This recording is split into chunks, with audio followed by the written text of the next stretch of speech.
Hey there, I'm Christy Wilhelmi from Gardenerd. In our last video, we talked about the step-by-step process for how to take a home soil test for nitrogen, phosphorus, potassium, and soil pH. Today's video is all about how to interpret the results. It requires a little bit of math, so put on your thinking caps and let's get started. Your soil test should come with some instructions, and the instructions inside this Rapitest include a chart that shows you what amounts to add to your soil based on whether you achieved results that were either depleted, deficient, or adequate. If your test results were sufficient or surplus, there's no need to add any soil amendments. When interpreting your pH test, it's good to know that most vegetables grow in a range between 5.5 and 7.5, with neutral being 7.0. I'll be honest with you, I don't try to change my soil pH because I'm growing a multitude of different vegetables that have different requirements in different beds, and I'm changing that every season. So that is something I tend to just leave it be what it is, and some of my stuff will do well and some of it won't. If you want to alter your soil pH, just be aware that when you make changes, it can affect other things. For example, if you're adding gypsum to your soil to make it more acidic, that also can make zinc in your soil more available, and then zinc binds up nutrients, making it so plants can't grow. So be careful when it comes to soil pH. So let's move on to nitrogen, phosphorus, and potassium. Your soil test will also have recommendations for how many ounces of fertilizer to add based on whatever type of thing it is, whether it's vegetables, fruit trees, flowers, or a lawn. This particular test lists the amounts of fertilizer recommended in ounces per 100 square feet. So the first calculation we need to do is to figure out how many square feet we're dealing with and come up with a number for that. Okay, grab a calculator and your chart and a piece of paper. Now, you can see there are a couple different ways to do this. This is how my brain works, and I do math this way. This is how my husband, the physicist, does math. And so we came to the same conclusions, but I want you to know you can do it either way you want.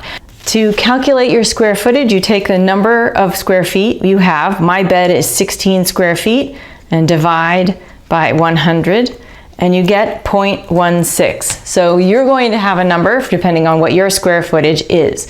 So the constant that you're using to calculate the next piece of this is 0.16, or whatever it is your square footage is in decimals. Ounces per 100 square feet.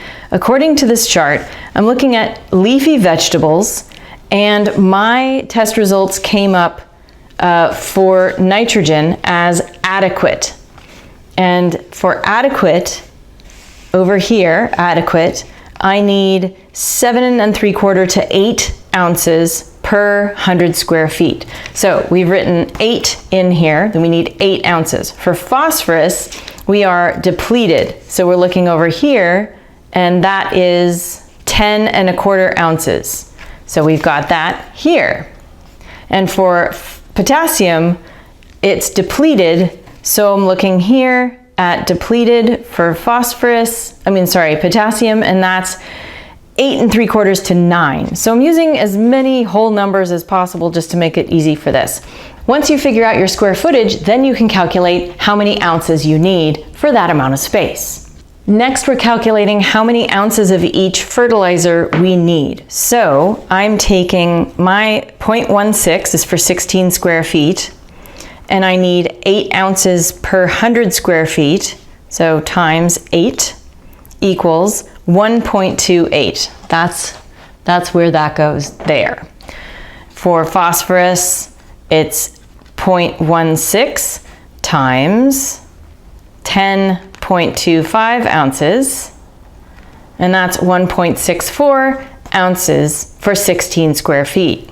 For potassium, I'm taking my 0.16, that's 16 square feet, times 9, and that gives me 1.44 ounces per square foot. The next calculation we have to figure out has to do with the recommended dosages of fertilizer, because those are based on nitrogen, phosphorus, and potassium sources at certain percentages.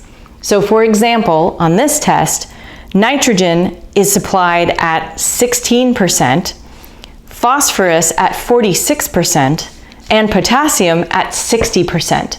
Now, if you are using organic fertilizers, your numbers won't be nearly as high as that. For the purposes of this test and in my garden, my sources of nitrogen are 13.6%, my source of potassium is 11%, and my source of phosphorus is 17%. What we're using here at Gardenerd is blood meal for nitrogen, seabird guano for phosphorus, and kelp meal for potassium. If you're using single nutrients to create a blend of fertilizer, you can multiply your fertilizer numbers by a factor to reach the amount that's suggested here. Let me show you what that looks like. If I am using fertilizer that is 16% nitrogen, 46% phosphorus, and 60% potassium, I can use 1.2 ounces of each, whatever it is, this amount, on my 16 square foot bed. However, I don't have that. What I have in my Gardenerd fertilizer blend is here. So now we have to calculate the percentages of ours to theirs to figure out what is the factor we need to multiply in order to get the amount that we're actually going to use. 16%, the recommended amount of nitrogen, is approximately 1.8 times the amount that Gardenerd has. In order to get this number, we need to divide the recommended amount by the Gardenerd amount. So that looks like this. The recommended dosage of 16% nitrogen divided by the amount I'm actually using. My nitrogen, my blood meal, has 16.3%, and I get 1.176. We're rounding up to 1.18. Let's do that again with phosphorus. The recommended amount is using a 46% phosphorus. Mine is 11%, so I'm dividing it by 11, and that is 4.18. So 4 times the amount. And for potassium, it's a 60% potassium, and what we're using is a 17% potassium, and we get 3.52. If you're using a blended fertilizer that you pre-bought and it has all 3 nutrients in 3 different ratios on there, just do the best you can to get as close as you can to the numbers that are suggested. Don't go overboard. More is not better. In fact, it can make things worse in your garden. So do your best to get close to the numbers, but start small, start under the amount that you need, and see how your garden responds. We're almost there. There's one more calculation to do to figure out how many ounces you will be using in your square footage. So now you take your percentage factor of each of the nutrients and multiply it by the number of ounces, and you will get how many ounces to add to that area of your garden.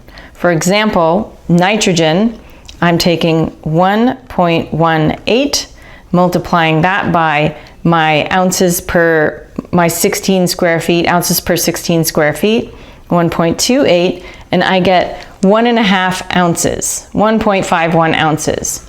For phosphorus, I am taking my factor of 4.18, that's 4 times the amount than what their recommended dosage is, times my square footage, my ounces per square foot, 1.64, and I get 6.85, we're rounding up to 6.9.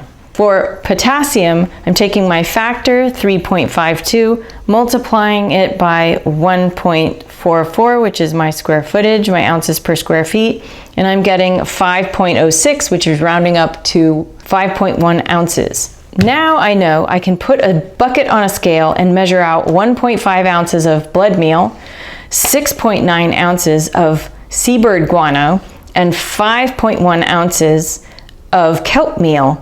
And that blend entirely in its entirety gets added to my 16 square foot bed.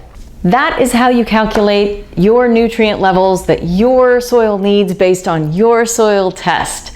If you like this video, share it with your friends, and don't forget to subscribe and turn on notifications to find out when our next video comes online. Consider becoming a Patreon subscriber to support all the free stuff that we do here at Gardenerd. And you'll find tons of information on more ways to amend your soil than just fertilizer in my book, Gardening for Geeks, grow your own mini fruit garden, and check out my novel, Garden Variety. Happy gardening!